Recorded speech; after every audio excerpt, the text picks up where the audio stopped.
नमस्कार दोस्तों, स्वागत है आपका प्रगति एमपीपीएससी के यूट्यूब चैनल पर। दोस्तों, एमपीपीएससी मेंस से संबंधित एक हम पार्ट देखने वाले हैं, वो है इकोनॉमिक्स, जो कि सेकंड पेपर के पार्ट बी का पहला यूनिट है। जैसा कि हमको पता है कि ये 30 अंकों का पूछा जाएगा हमारी मेंस परीक्षा में, मुख्य परीक्षा में 30 अंकों का इकोनॉमिक्स से क्वेश्चन आएगा। 2020 और 21 के हमारे पास पेपर उपलब्ध हैं, तो हम पता लगा सकते हैं कि किस प्रकार से क्वेश्चन पूछे जा रहे हैं, किस प्रकार के क्वेश्चन आगे पूछे जाएंगे। तो इसके लिए हमारे पास दो ही चीज़ें हैं, एक तो हमारा सिलेबस है और दूसरा है पीवाईक्यूज। तो इन्हीं के माध्यम से हम समझ सकते हैं कि किस प्रकार के क्वेश्चन पूछे गए हैं और भविष्य में क्या पूछे जाएंगे, और इन्हीं को आधार बना के हम अपनी पढ़ाई को एक नया आयाम देंगे। तो चलिए देख लेते हैं कि इसमें क्या क्वेश्चंस पूछे गए हैं और सिलेबस क्या है। पहली बात तो हम इसमें ये कोशिश करेंगे कि line to line syllabus cover करें, क्योंकि अभी हम देखेंगे इसमें कि 2020 और 21 के जो भी प्रश्न पूछे गए हैं, वहाँ आप देखेंगे कि लाइन टू लाइन सिलेबस से ही क्वेश्चन पूछे गए हैं। और अभी तो हमारी पहली प्राथमिकता होगी कि हम लाइन टू लाइन सिलेबस तैयार करें। तो सिलेबस को किस प्रकार से समझें, ये बातें भी आज की जाएंगी। तो चलिए पहले हम देख लेते हैं कि किस प्रकार के क्वेश्चन पूछे गए हैं। तो 2020 और 2021 के प्रश्न पत्र हैं हमारे पास, क्योंकि नए जो पाठ्यक्रम है, नया सिलेबस है, उसके अकॉर्डिंग दो पेपर हो चुके हैं, 2020 का हुआ है और अभी 2021 का हुआ है। और इसी आधार पर 2022 का पेपर होगा, जो नया सिलेबस है। तो आप देखिए 2020 में जैसा कि हमने बात की कि 30 अंकों की ये यूनिट है, सेकंड पेपर का पार्ट बी और उसकी यूनिट 1। तो अब यहाँ पर आप देखेंगे क्या पूछा गया है, फार्मर प्रोड्यूसर ऑर्गेनाइजेशन। ठीक है, तो ये आप इसको कृषि क्षेत्र से संबंधित कर सकते हैं। जैसा कि आप देखिए कि सिलेबस के की पहली ही लाइन आप देखेंगे तो क्या लिखा है, भारत में कृषि उद्योग एवं सेवा क्षेत्र के मुद्दे एवं पहल। ठीक है, तो कृषि क्षेत्र से आप फार्मर प्रोड्यूसर ऑर्गेनाइजेशन स्कीम को संबंधित कर सकते हैं। फिर जो अगला क्वेश्चन 3 अंकों का पूछा गया है, आप देखेंगे कि खुले बाजार की क्रियाएं, ओपन मार्केट ऑपरेशन, इसको आप कहाँ से संबंधित कर सकते हैं, इसको आप सेवा क्षेत्र से संबंधित कर सकते हैं, बीमा बैंकिंग से संबंधित कर सकते हैं। और एक टॉपिक यहाँ पर आप देखेंगे दिया है आरबीआई। तो आरबीआई का एक मौद्रिक नीति उपाय है ओपन मार्केट ऑपरेशन। ठीक है, तो अगर हम इसको यहाँ पढ़ेंगे तो ओपन मार्केट ऑपरेशन कवर हो जाएगा। तो मैं यही चीज़ें बता रहा हूँ कि यहाँ लाइन टू लाइन सिलेबस से ही चीज़ें पूछी गई हैं। फिर आप देखिए आईएमएफ के बारे में क्वेश्चन पूछा है, तो आप देखेंगे कि सिलेबस का जो लास्ट का पार्ट है, ये डायरेक्ट वहीं से क्वेश्चन है। ठीक है, आप इधर देखिए ये आईएमएफ, कुछ संस्थान दिए गए हैं जैसे आईएमएफ है, वर्ल्ड बैंक है। ठीक है, तो ये चीज़ें पूछी गई है। आसियान को लेकर 2021 में क्वेश्चन पूछे गए हैं। आप देखिए ये 2021 का पेपर है और ये आसियान को लेकर 3 अंकों का प्रश्न पूछा गया है। ऐसे ही अब आप देखेंगे अगर कि 5 अंकों में क्या प्रश्न पूछे गए हैं, तो आर्थिक विकास में विदेशी सहायता की भूमिका। ठीक है, तो ये प्रश्न पूछा गया है। अब आप इसको सिलेबस से कहाँ से रिलेट कर सकते हैं, तो सिलेबस में अगर हम जाएंगे तो आप देखेंगे कि आप इसको भारत का अंतर्राष्ट्रीय व्यापार, विदेशी प्रत्यक्ष निवेश, ठीक है, तो यहाँ इन टॉपिकों से आप इसे रिलेट कर सकते हैं। तो इस प्रकार 2020 और 21 के प्रश्नों से हमको अंदाज़ा लग जाता है कि किस प्रकार के प्रश्न पूछे गए हैं और आगे कैसे पूछे जाएंगे। तो सबसे पहले हम सिलेबस को ही समझ लेते हैं। सिलेबस को पहले आप देखेंगे कि ये एमपीपीएससी ने सिलेबस दे रखा है, ये पूरा जो भी सिलेबस है, जैसे भारत में कृषि उद्योग एवं सेवा क्षेत्र के मुद्दे एवं पहल, भारत में राष्ट्रीय आय की गणना, भारतीय रिजर्व बैंक, व्यापारिक बैंकों कॉमर्शियल बैंक्स के कार्य पूछा है, वित्तीय समावेशन, मौद्रिक नीति, कर प्रणाली से पूछे जा रहे हैं प्रश्न। सिलेबस में हमारे ये दिया है प्रत्यक्ष और अप्रत्यक्ष कर, डायरेक्ट और इनडायरेक्ट टैक्स है, सब्सिडी, नगद लेन देन, राजकोषीय नीति, लोक वितरण प्रणाली, पब्लिक डिस्ट्रीब्यूशन सिस्टम, भारतीय अर्थव्यवस्था की वर्तमान प्रवृत्तियां एवं चुनौतियां क्या हैं, गरीबी, बेरोजगारी, क्षेत्रीय असंतुलन। ये बेरोजगारी और क्षेत्रीय असंतुलन को लेकर 20 और 21 दोनों में प्रश्न पूछे गए हैं।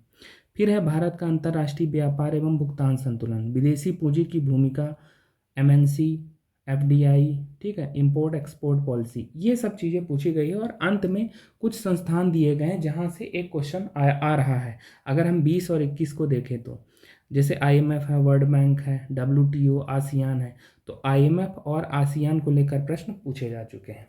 अब अगर हम ये सिलेबस देखें तो सिलेबस दिखता तो एक एक लाइनों में है, लेकिन इसको हम ब्रेक करके समझते हैं कि अगर कृषि क्षेत्र दिया है तो कृषि क्षेत्र का क्या मतलब है, उद्योग का दिया है तो हमको इसमें क्या क्या चीज़ें पढ़नी है, और सेवा क्षेत्र दिया है कि हमको सेवा क्षेत्र के मुद्दे एवं पहलों को पढ़ना है, तो इसमें हमको कौन कौन से टॉपिक कवर करने रहेंगे।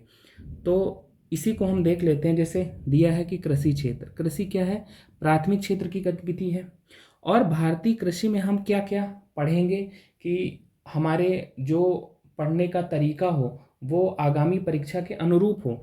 तो भारतीय कृषि का क्या स्वरूप है, क्या समस्याएं हैं, क्या सुधार और समाधान प्रस्तुत किए जा सकते हैं भारतीय कृषि के संदर्भ में, क्या मुद्दे हैं, किसानों की आय का मुद्दा है, कृषि उपज, कृषि ऋण ग्रस्तता का मुद्दा है, एमएसपी का मुद्दा है, पब्लिक डिस्ट्रीब्यूशन सिस्टम, सार्वजनिक वितरण प्रणाली, खाद्य सुरक्षा, शून्य बजट प्राकृतिक खेती, कॉन्ट्रैक्ट फार्मिंग, कृषि सब्सिडी और डब्ल्यूटीओ, राष्ट्रीय कृषि बाजार, और इसी से संबंधित है कृषि निर्यात, और इसी को लेकर फार्मर प्रोड्यूसर ऑर्गेनाइजेशन से संबंधित प्रश्न पूछा गया।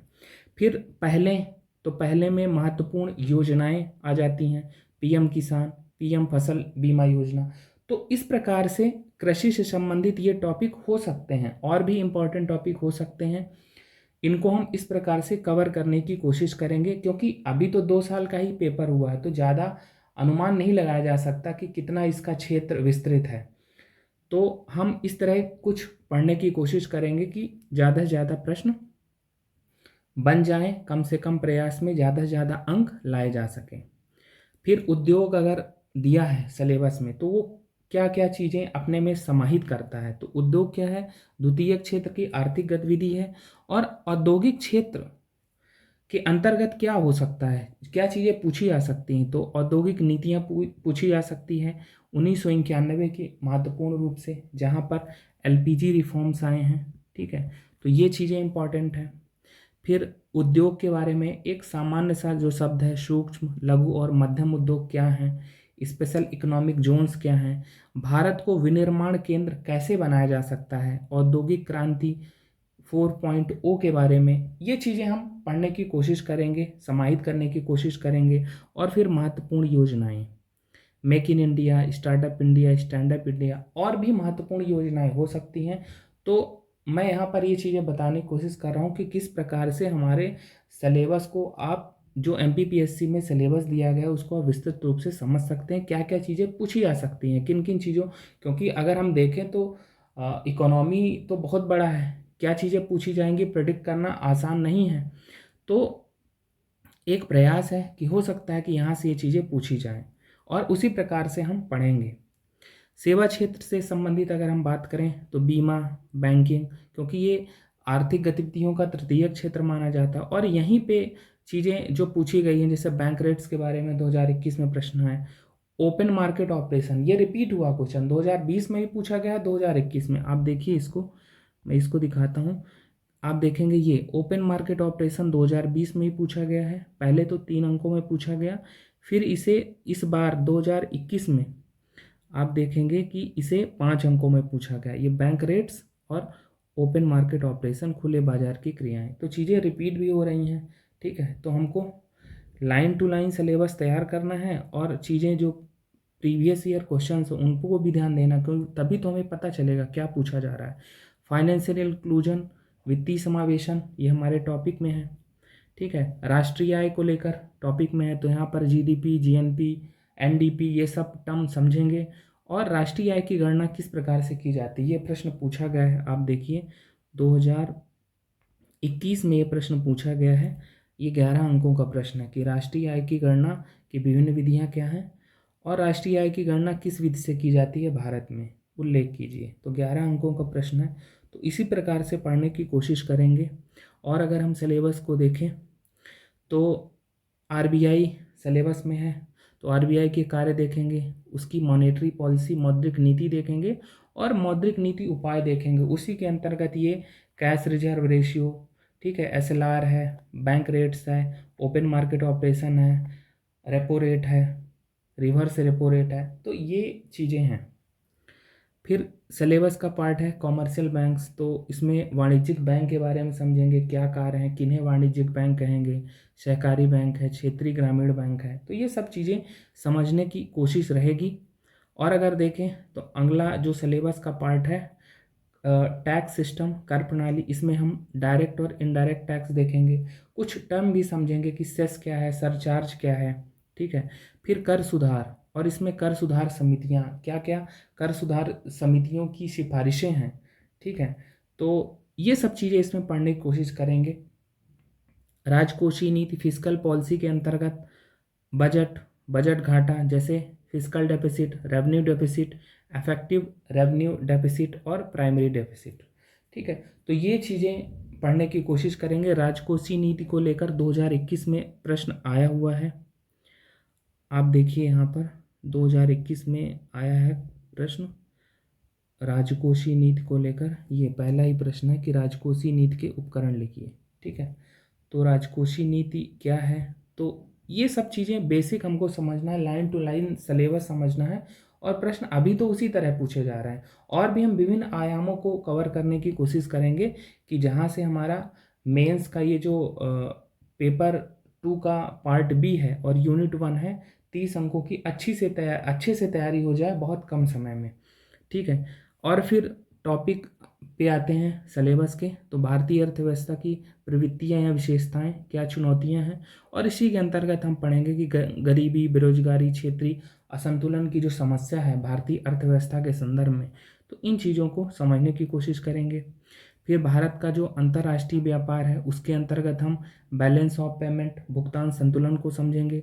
विदेशी निवेश, इसके अंतर्गत foreign direct investment, multinational companies, ठीक है, एफआईआई, इन सब चीज़ों को समझेंगे। आयात निर्यात की क्या नीति अभी भारत के संदर्भ में है, भारत की विदेशों के संदर्भ में है, तो ये सब चीज़ें समझेंगे।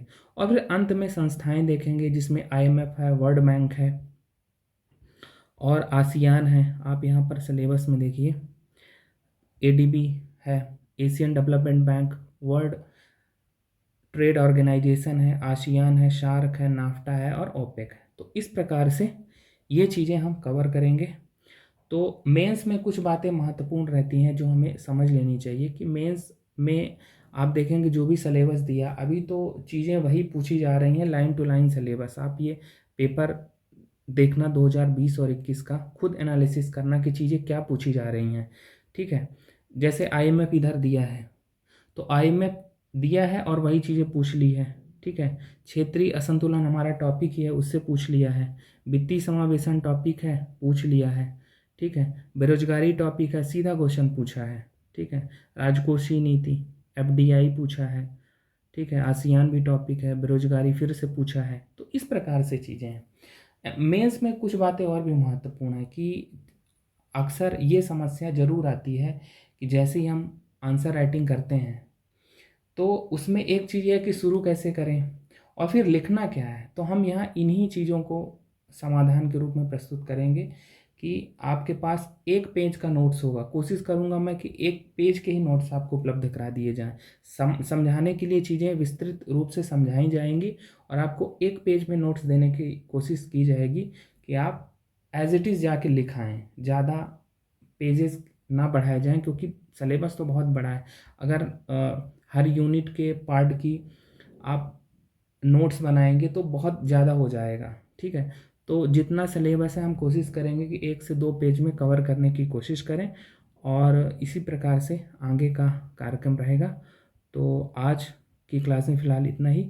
जब आगे मिलेंगे तो कुछ पहले बेसिक चीज़ें समझेंगे कि इकोनॉमिक्स की बेसिक चीज़ें क्या है, फिर उसके बाद line to line syllabus cover करने की कोशिश करेंगे। धन्यवाद।